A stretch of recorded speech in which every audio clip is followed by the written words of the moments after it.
Donc là on peut voir, on est au-dessus du temple 11, hein, celui dont on a montré tout à l'heure. On peut donc voir plein de glyphes par ici, hein. Vraiment tout était en glyphes normalement. Là maintenant ce sont juste plein de pierres, mais on peut vraiment le voir, hein, même ici. Il y en a encore plein. Donc on va continuer notre petit voyage à travers le temps. Et avec les énormes arbres. On voit pas tous les oiseaux, hein. Mais il y en a beaucoup, hein. Puis regardez-moi cette vue, quoi. Comme d'habitude, hein, le roi, les prêtres, les personnes politiques, hein, ils étaient en hauteur. Hein. Puis voilà, hein, on regarde la plèbe. Hein.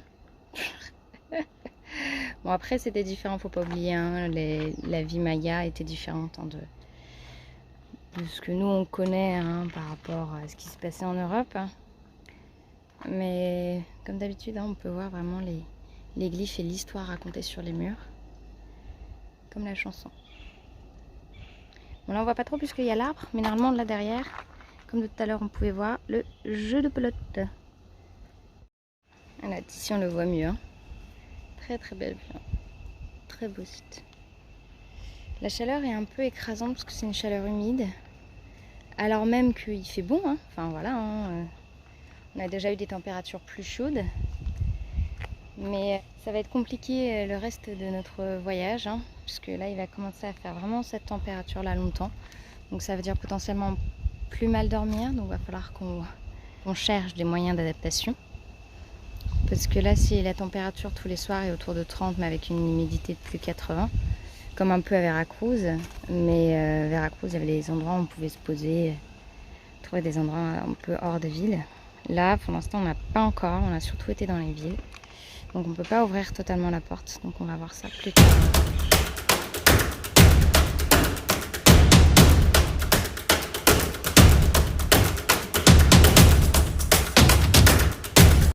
Si vous voulez, il y a des chaussures ici, hein. Elles sont pas mal, hein. Peut-être un peu lourdes, mais on peut vous les envoyer. Hein.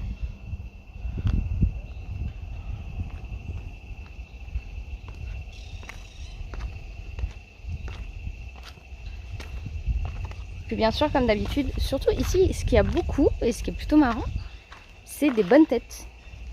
Ils ont vraiment des bonnes têtes. Regardez-moi ça, trop une bonne tête. Et ils nous regardent.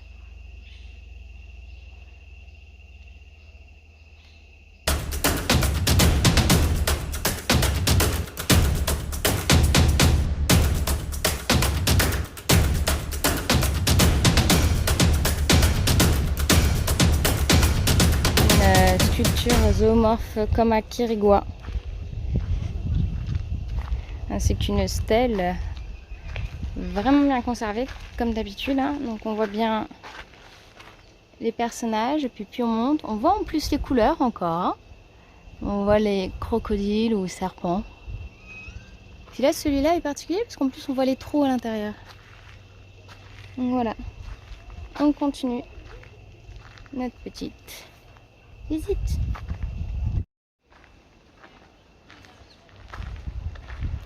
Donc voilà, devant l'escalier des hiéroglyphes et on comprend pourquoi.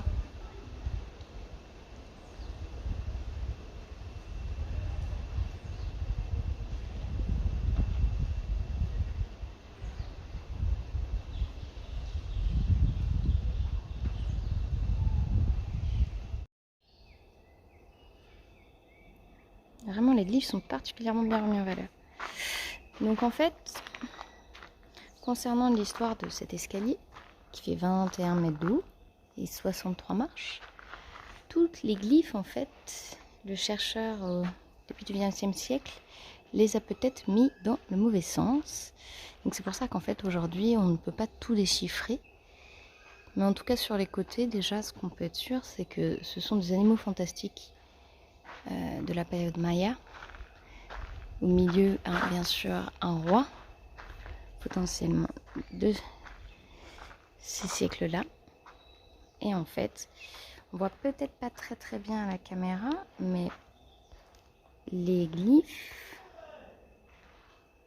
on peut quand même réussir à déchiffrer quelques-uns. Et donc en fait, par contre, je sais pas si... Qu'est-ce que vous en pensez, hein, vous pouvez nous dire. Mais est-ce que pour vous, là, les têtes, c'est les serpents? Pour moi, pas du tout. Pour moi, on dirait plutôt les têtes des macao, hein. Quand même, on dirait plutôt les têtes des macao. C'est peut-être pour ça que ce jeu est particulier, parce que normalement, c'est la tête du serpent à plume. Moi qu'ici, le macao soit considéré comme le serpent à plume, mais dernière nouvelle, non. Donc, je sais pas, dites-nous ce que vous en pensez. Si vous pensez que c'est plutôt un macao ou un serpent à plume.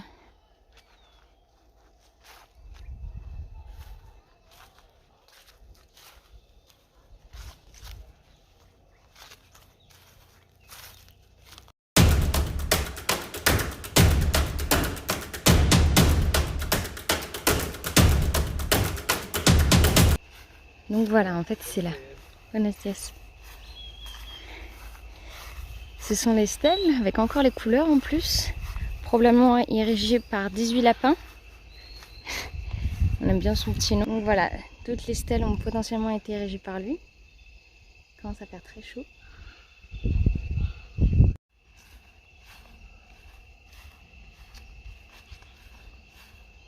On peut donc encore voir les couleurs rouges, hein, uniques au Maya. Regardez-moi ces détails.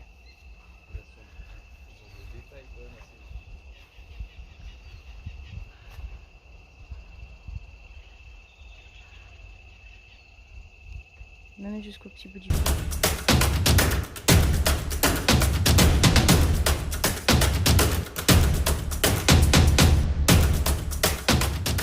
Regardez, qu'est-ce qu'on voit encore là-haut. C'est magnifique. Ah, il y en a un autre qui apparaît. Il dit coucou. Ah, c'est beau. Ça rend ta gueule. Oui.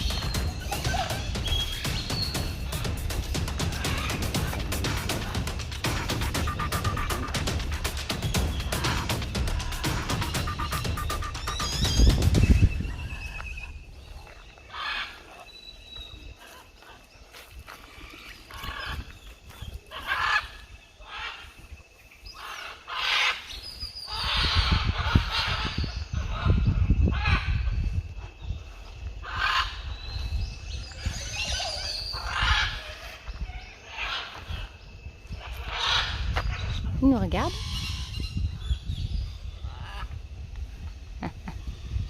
Je sais pas si on voit bien, mais il y a aussi celui-là qui a une tête magnifique avec du bleu, du rouge. Il est magnifique. Mais je crois que le macao là-bas, il est un peu jaloux. On voit un tout petit peu le bleu. Ils sont jaloux. C'est chaud. Alors on n'espère pas qu'on est en train de se faire canarder, pour l'instant ça va. Et il y a l'autre pépère là qui est là. Il nous regarde.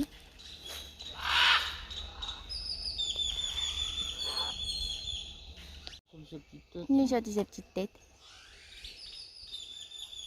Il y a l'autre, il nous sort ses fesses. Il est trop mignon. Donc alors que nous sommes juste à côté des macao là qui n'arrêtent pas de parler, voilà une représentation du jeu de pelote avec les têtes de macao colorées bien sûr. Puisque le macao, lara, pardon, est donc en fait l'oiseau national du Honduras. Donc là ils sont derrière, ils sont dans les arbres. Et il y avait aussi un oiseau noir là-bas. Oh là, celui-là, qu'est-ce qu'il est beau. Il est noir. Oh, il vient de faire un petit coco. Avec bec orange, un œil blanc là, et un petit morceau de jaune.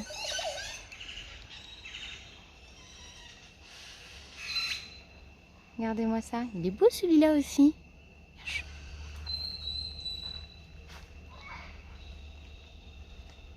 Et on vous dit à la semaine prochaine pour un nouvel épisode au Honduras. Ciao ciao. La zone que ça recouvre par contre l'Amérique centrale.